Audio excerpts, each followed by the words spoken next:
चौराहे पर खड़ा सुनील अपने छोटे से ठेले पर रोज की तरह समोसे बेच रहा था। लेकिन आज मौसम कुछ और ही था। आसमान में काली घटाएं, तेज हवा और बारिश की बूंदें टप टप गिरने लगी थीं। उसने सोचा, चलो आज दुकान जल्दी समेट दूं, वरना घर पहुंचना मुश्किल हो जाएगा।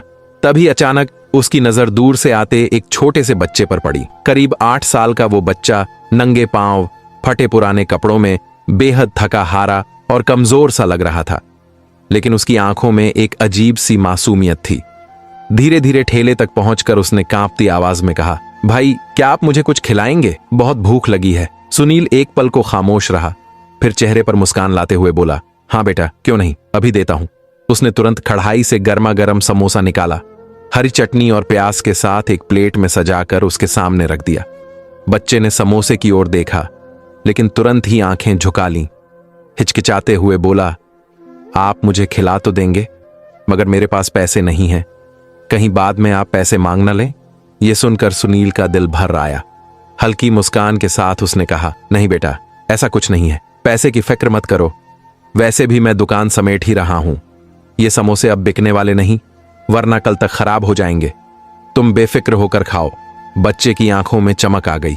उसने समोसा लिया और अपना छोटा सा झोला ठेले पर रखकर वहीं बैठ गया। खाने का अंदाज ऐसा था मानो कई दिनों से उसके पेट में दाना न गया हो। सुनील उसे देख रहा था। तभी उसकी नजर उस झोले पर पड़ी। झोले में एक पुराना लिफाफा दिखा। जिज्ञासा में उसने हल्के हाथ से झोला खोला। लिफाफे में एक पुरानी तस्वीर थी।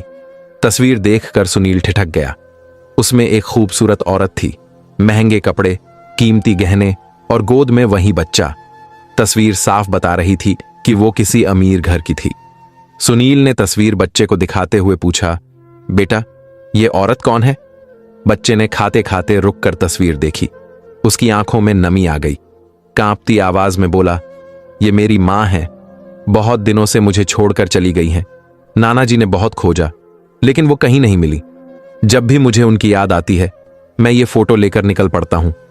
शायद कहीं रास्ते में मेरी मां मिल जाए। बच्चे की मासूमियत और दर्द से भरे शब्दों ने सुनील का दिल छू लिया। उसने तस्वीर को सावधानी से वापस लिफाफे में रखा और बच्चे की पोटली में डाल दिया।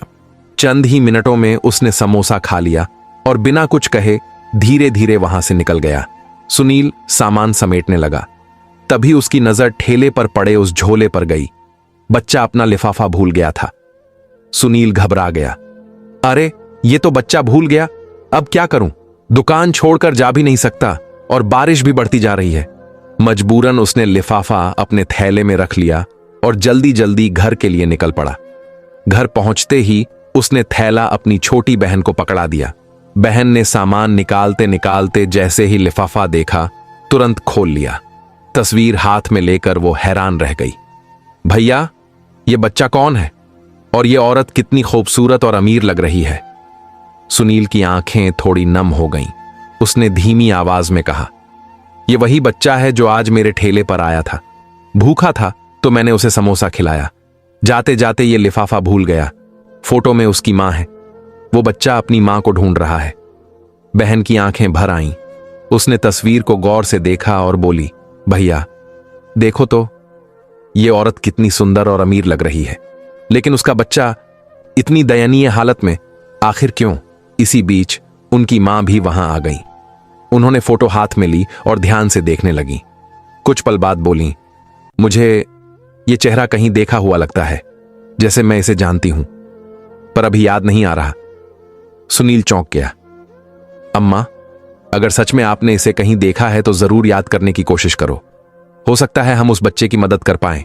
मां ने माथे पर हाथ रखकर देर तक सोचने की कोशिश की, मगर उस वक्त याद नहीं आया। उन्होंने तस्वीर लिफाफे में रख दी और धीरे से बोली, कल मैं इस फोटो को अपने साथ ले जाऊंगी। रोज काम पर जाती हूं, शायद बार बार देखने से याद आ जाए कि ये औरत कहां मिली थी। उस रात तीनों, सुनील, उसकी मां और बहन बिस्तर पर लेटे तो सही, मगर किसी की आंखों में नींद नहीं थी। सुनील के सामने बार बार वही मासूम चेहरा घूमता रहा जो मां की तलाश में भटक रहा था। अगली सुबह अम्मा रोज की तरह दूसरों के घर काम करने निकली। जाते जाते उन्होंने थैले से लिफाफा उठाया और कहा, आज मैं इसे अपने साथ ले जा रही हूं। मुझे पूरा यकीन है कहीं ना कहीं मैंने इस औरत को देखा है। सुनील ने सिर हिलाया। ठीक है अम्मा, अगर सच में आपको याद आया तो उस बच्चे की जिंदगी बदल जाएगी। उधर बहन स्कूल चली गई और सुनील ठेले की तैयारी में जुट गया। आटा गूंधा, आलू उबाले, मसाले पीसे, मगर उसके जहन में बार बार वही तस्वीर घूमती रही।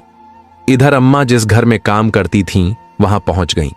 सुबह सुबह बर्तन धोते वक्त भी उनका मन बार बार लिफाफे की तरफ चला जाता। कई बार उन्होंने काम छोड़कर तस्वीर देखी और धीरे से खुद से बुदबुदाई, कहां देखा है मैंने इसे, बहुत करीब से, पर कब? तभी अचानक उनकी नजर रसोई के कोने में रखी मालकिन की एक सैंडल पर पड़ी। वो सैंडल बिल्कुल वैसी ही थी जैसी उन्होंने पहले किसी औरत के पांव में देखी थी। उस पल उनकी आंखों के सामने एक पुरानी याद बिजली की तरह चमक उठी। जब सुनील की मां दूसरे मोहल्ले के एक अमीर घर में काम करती थीं, तब उन्होंने वहां एक औरत को कई बार देखा था। वो औरत हमेशा चुपचाप रहती, पर उसकी पहचान की एक निशानी थी, उसके पैरों में पहनी हुई ऊंची हील वाली सैंडल। जैसे ही तस्वीर और सैंडल का संबंध जुड़ा, सुनील की मां का दिल जोर जोर से धड़कने लगा। यही है, मैंने इसे उसी घर में देखा था। मन में उम्मीद की एक किरण जग चुकी थी। काम खत्म होते ही वह तेज कदमों से उसी पुराने पते की ओर निकल पड़ी। कुछ ही देर बाद वह उस बड़े से हवेली जैसे मकान के बाहर खड़ी थीं। उन्होंने दरवाजा खटखटाया। थोड़ी देर बाद एक बुजुर्ग मालकिन बाहर आईं। उनकी नजर जैसे ही सुनील की मां पर पड़ी, वे हैरान रह गईं। मालकिन चौंकते हुए, अरे तुमने तो हमारा काम छोड़े महीनों हो गए, अब यहां क्यों आई हो? सुनील की मां ने हाथ जोड़कर विनम्र स्वर में कहा, मालकिन, मुझे आपसे बहुत जरूरी बात करनी है। आपके घर में जो औरत रहती है, वही जो ज्यादातर खामोश रहती थी और ऊंची हील पहनती थी, क्या मैं उससे मिल सकती हूं? मालकिन ने शक भरी नजर से पूछा। क्यों, उससे तुम्हें क्या काम? धीरे से उन्होंने अपना थैला खोला और लिफाफे से तस्वीर निकालकर सामने कर दी। देखिए मालकिन, ये वही औरत है ना, ये उसका बच्चा है। बेचारा 8 साल का मासूम मां को ढूंढते ढूंढते आज भिखारियों जैसी हालत में सड़कों पर घूम रहा है। तस्वीर देखते ही मालकिन के चेहरे पर गंभीरता छा गई। हां, तुम ठीक कह रही हो, यही है, आओ मेरे साथ चलो। वे भीतर गईं और कुछ ही पलों बाद उस औरत को लेकर बाहर आईं।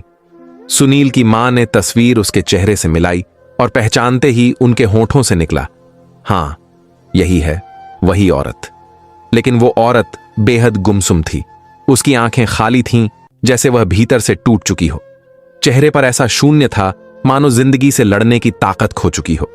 उधर उसी दिन सुनील अपने ठेले पर बैठा उस मासूम बच्चे की राह देख रहा था। सुबह से शाम तक उसकी नजरें हर आने जाने वाले पर टिकतीं, पर बच्चा वापस नहीं आया। शाम ढलने लगी, तभी एक बड़ी सी काली कार उसके ठेले के सामने आकर रुकी। दरवाजा खुला और एक बुजुर्ग आदमी बाहर उतरे। उनके कपड़े साफ सुथरे थे, चेहरे पर गंभीरता झलक रही थी। सुनील ने सोचा, शायद कोई नया ग्राहक है। क्या बनाऊं आपके लिए साहब? लेकिन बुजुर्ग ने हाथ उठाकर इशारा किया और कहा, नहीं बेटा, मुझे कुछ नहीं चाहिए। मैं यहां इसलिए आया हूं क्योंकि कल तुमने मेरे नाती को खाना खिलाया था। उसने बताया था कि उसने अपनी मां की तस्वीर तुम्हारे पास भूल गई है। मैं वहीं लेने आया हूं, और हां, उसके पैसे भी देने आया हूं। सुनील चौंक गया। अंकल जी, सच में वो बच्चा आपका नाती है? उसकी हालत देखकर तो मुझे यकीन ही नहीं हुआ।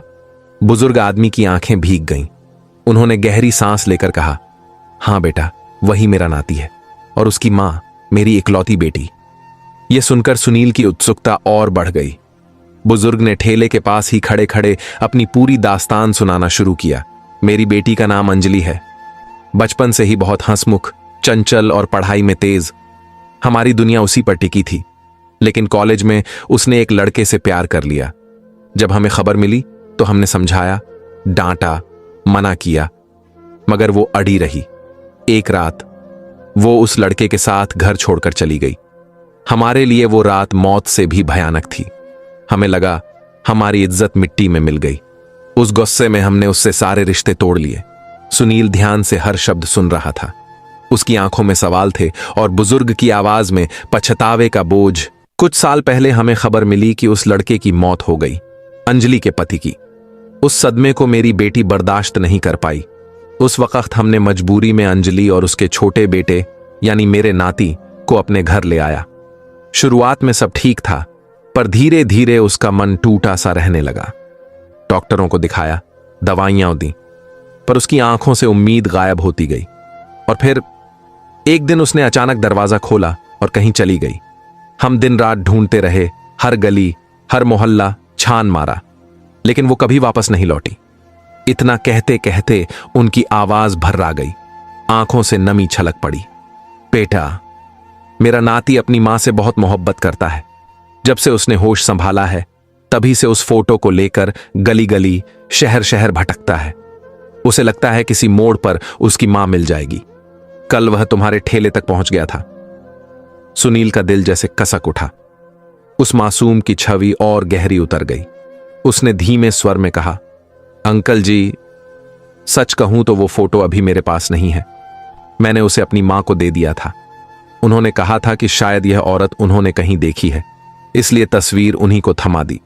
बुजुर्ग की आंखों में उम्मीद चमक उठी। क्या तुम्हारी मां ने उसे देखा है? सच में? सुनील ने सिर हिलाया। हां अंकल जी, कल रात वो बार बार कह रही थीं कि चेहरा उन्हें जाना पहचाना लग रहा है, पर याद नहीं आ रहा था कहां देखा। बुजुर्ग ने दोनों हाथ जोड़ते हुए कहा, बेटा, अगर तुम्हारी मां ने सच में उसे देखा है तो शायद अब मेरी बेटी मुझे मिल जाए। यही मेरी जिंदगी की सबसे बड़ी ख्वाहिश है। सुनील ने उन्हें भरोसा दिलाया। आप निश्चिंत रहिए अंकल जी, जैसे ही मां लौटेंगी मैं उनसे पूछकर आपको खबर दूंगा। आप अपना पता या नंबर दे दीजिए। बुजुर्ग ने जेब से एक कार्ड निकाला और सुनील को थमा दिया। यह रहा मेरा नंबर और पता। अगर कोई खबर मिले तो मुझे तुरंत बताना। इतना कहकर वो कार में बैठे और धीरे धीरे ओझल हो गए। लेकिन सुनील के मन में अब एक नई बेचैनी घर कर गई थी। क्या सच में मेरी मां ने उसी औरत को देखा है? अगर हां तो कहां? शाम ढलते ही वह घर पहुंचा। मां पहले से उसका इंतजार कर रही थी। उनके चेहरे पर हल्की सी मुस्कान थी। बेटा, आज मुझे सब याद आ गया। हां, मैंने उसे देखा था। वह पास के गांव में बड़े घर में रहती थी जहां मैं काम किया करती थी। वहां एक बुजुर्ग बिजनेसमैन उसे अपने घर में रखे हुए थे। चुपचाप रहती थी, बहुत टूटी सी, गुमसुम। सुनील की आंखें चमक उठीं। अम्मा, तो वही है, वही उस मासूम की मां है।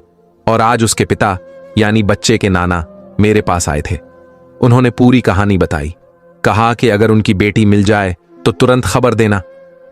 मां ने राहत की सांस ली और तुरंत फोन उठाकर उन्हें खबर दी, पूरा पता बताया। कुछ देर बाद ही रात के अंधेरे में झोपड़ी के बाहर एक बड़ी सी कार आकर रुकी। गली के तंग रास्तों में इतनी शानदार गाड़ी देखकर मोहल्ले के लोग इकट्ठा हो गए। सबकी जुबान पर एक ही सवाल था, इतनी बड़ी गाड़ी इस गरीब बस्ती में क्यों आई है? दरवाजा खुला। बाहर वहीं बुजुर्ग उतरे, चेहरे पर बेचैनी, आंखों में उम्मीद। उनके साथ वही मासूम बच्चा भी था। आज वो अच्छे कपड़ों में था, चेहरे पर हल्की चमक, पर निगाहें अब भी मां की तलाश में भटक रही थीं।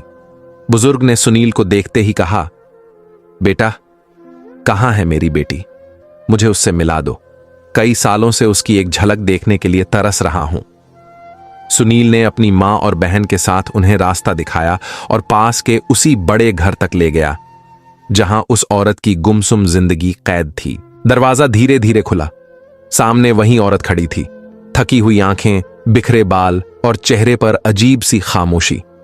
जैसे ही बच्चे ने उसे देखा, उसकी मासूम आंखों से चमक फूट पड़ी। वह अचानक जोर से चिल्लाया, मां! बोलते ही वो दौड़कर औरत की ओर भागा और उसकी गोद से लिपट गया। बच्चे की आंखों से आंसू झरझर बहने लगे। बुजुर्ग पिता भी अपनी बेटी को देखकर सिसक पड़े। अंजलि, मेरी बच्ची, तू कहां चली गई थी? मगर अंजलि बिल्कुल गुमसुम खड़ी रही। उसकी आंखों में पहचान की कोई चमक नहीं थी, जैसे उसकी यादों से मां और पिता का रिश्ता मिट चुका हो। सुनील की सांसें अटक गईं। उसने सोचा था मां बेटे का मिलन गले लगकर पूरा होगा, मगर अंजलि की खामोशी ने सबको पत्थर सा कर दिया। बुजुर्ग आदमी ने सुनील की ओर देखा और आंसुओं से भीगी आंखों से बोले, बेटा, तुम्हारा बहुत बहुत धन्यवाद। तुम्हारी वजह से आज हमें हमारी बेटी और उसके बेटे की झलक मिल सकी। अब हम इसे अपने साथ ले जाएंगे, इसका इलाज कराएंगे, इसे फिर से जिंदा करेंगे। इसके बाद वो अमीर परिवार अंजलि और बच्चे को कार में बैठा कर ले गया। जाते जाते उन्होंने वादा किया कि अगली सुबह वे सुनील से मिलने जरूर आएंगे। अगले दिन सूरज उगते ही वही शानदार कार सुनील की झोपड़ी के सामने आकर रुकी। इस बार उसमें केवल बुजुर्ग ही नहीं बल्कि उनकी पत्नी और अंजलि भी थीं। अंजलि का चेहरा थोड़ा बेहतर लग रहा था। घर के अंदर बैठते ही बुजुर्ग आदमी ने कहा, बेटा सुनील, तुमने हमारी बेटी से हमें मिलाया है। हम इस एहसान को कभी नहीं भूल सकते। अब हम तुम्हारे लिए कुछ करना चाहते हैं। सुनील ने हाथ जोड़ लिए। अंकल जी, इसकी कोई जरूरत नहीं। मैंने जो किया इंसानियत समझकर किया। बुजुर्ग मुस्कुराए। नहीं बेटा, इंसानियत की ही कदर करनी चाहिए। हमें अपनी बेटी की देखभाल के लिए एक भरोसेमंद इंसान चाहिए और हमें लगता है कि तुमसे बेहतर कोई नहीं हो सकता। तुम चाहो तो हमारे घर आकर काम करो। जितना आज कमाते हो उसका 2 गुना मिलेगा और तुम्हारी बहन की शादी हम अपने घर की बेटी की तरह कराएंगे। यह सुनकर सुनील हक्का बक्का रह गया। उसकी मां ने आंसू पोंछते हुए कहा, बेटा, यह ऊपर वाले का दिया हुआ अवसर है, इसे स्वीकार कर लो। कुछ ही दिनों में सुनील उस अमीर घर में काम करने लगा। वो सिर्फ अंजलि की देखभाल ही नहीं करता बल्कि उस बच्चे के लिए पिता जैसा सहारा भी बन गया। धीरे धीरे डॉक्टरों की देखरेख और सुनील की सच्ची सेवा से अंजलि की हालत सुधरने लगी। 5 महीने बीते और वो दिन भी आया जब अंजलि ने पहली बार अपने बेटे को पहचान लिया। उसके चेहरे पर मुस्कान लौटी और उसने अपने पिता को भी गले लगा लिया। अब सब कुछ सामान्य लगने लगा था, लेकिन बुजुर्ग बिजनेसमैन के दिल में एक और फैसला पल रहा था। एक दिन उन्होंने सुनील को पास बुलाया और कहा, बेटा, हमारी बेटी अब ठीक है, मगर हमें लगता है कि उसकी जिंदगी में एक स्थायी सहारा चाहिए और वह सहारा तुमसे बेहतर कोई नहीं हो सकता। अगर तुम्हें मंजूर हो तो हमारी बेटी से विवाह कर लो। हम तुम्हें अपना बेटा मान चुके हैं। सुनील पहले तो चौंक गया, झिझका भी, मगर जब अंजलि को यह बात बताई गई तो उसने चुपचाप सिर झुका लिया। उसके मन में साफ था कि जिसने मुश्किल वक्त में उसे सहारा दिया वही उसका असली हमसफर है। कुछ ही समय बाद धूमधाम से सुनील और अंजलि की शादी हुई। गरीब बस्ती का समोसा बेचने वाला वह साधारण लड़का अब एक अमीर घर का दामाद बन चुका था। उसकी मां और बहन भी उसी घर में रहने लगीं। बहन की शादी भी बड़े सम्मान और धूमधाम से हुई। सुनील की जिंदगी पूरी तरह बदल चुकी थी। जहां कभी उसके ठेले की खनक थी, अब वहां उसकी नई जिंदगी की गूंज थी। तो ये कहानी आपको क्या सिखाती है, आप कमेंट में जरूर बताएं और वीडियो अच्छी लगी तो लाइक सब्सक्राइब जरूर करें।